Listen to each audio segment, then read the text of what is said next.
Ang pangalan ko ay Adong. Ako ay 12 taong gulang. Ito ang buhay ko. Buhay sa lansangan kung saan nagsitayuan ang malalaking mga gusali. Kung saan naglipa na ang mga mailaw at maingay na tindahan. Mga taong dumadagsa araw-araw.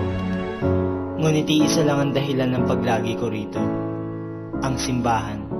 Ang simbahan siyang buhay ko.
Huwag niyo bigyan yan! Huwag niyo bigyan yan! Huwag niyo bigyan yan!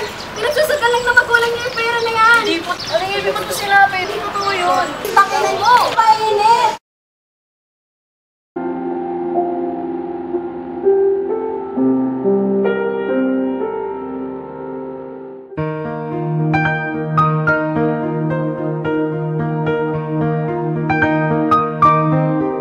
Si Aling Ebing. Nakita niya naman ang kalagayan ko, di ba? Pilay, hindi naaabot ang nais kong puntahan. Mga nais kong subukin, mga nais kong tahakin. Ngunit, ganito ang buhay. Tila wala na akong magagawa. Ito ang tinakda para sa akin. At marapat lamang natanggapin ko ito ng buong buo.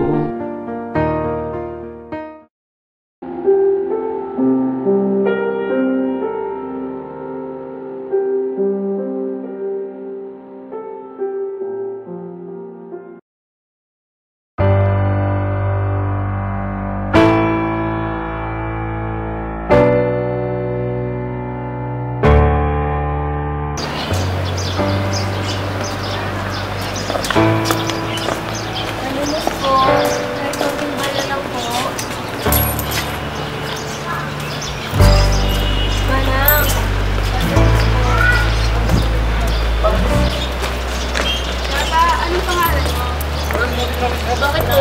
Wala po kasalanan. Hindi, gusto lang kitang tulungan.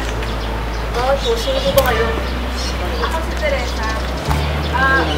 Pinapaalala mo kasi sa akin, nung bata ko kami ng kuya ko. Tulubi din po ba kayo dati? Pero, inabando na kasi kami ng ama ko. Kaya nag-hilap kami. Pero ngayon, umasenso na ako.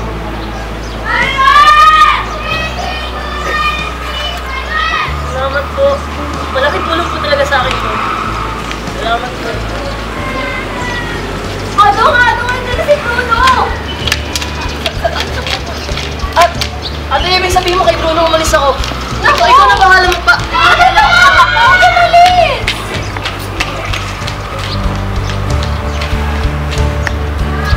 Nasaan si Ado? Wala, di ko alam! Wala, umahiyak! Alam! Ano ginagawa mo dito? Nasaan si Adong? Sino si Adong? Kuya, saan ka pupunta?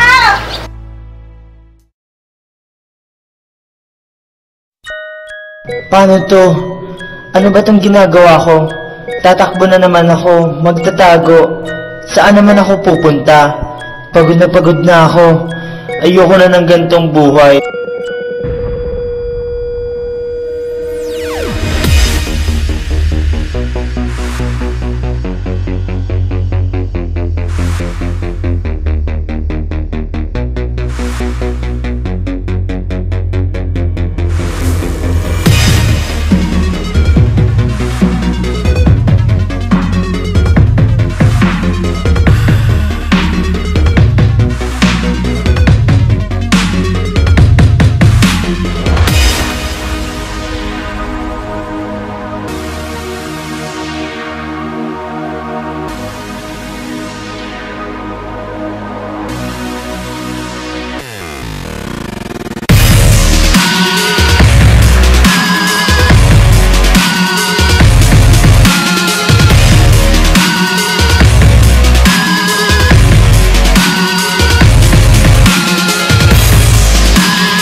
Hindi man ito ang buhay na pinangarap ko.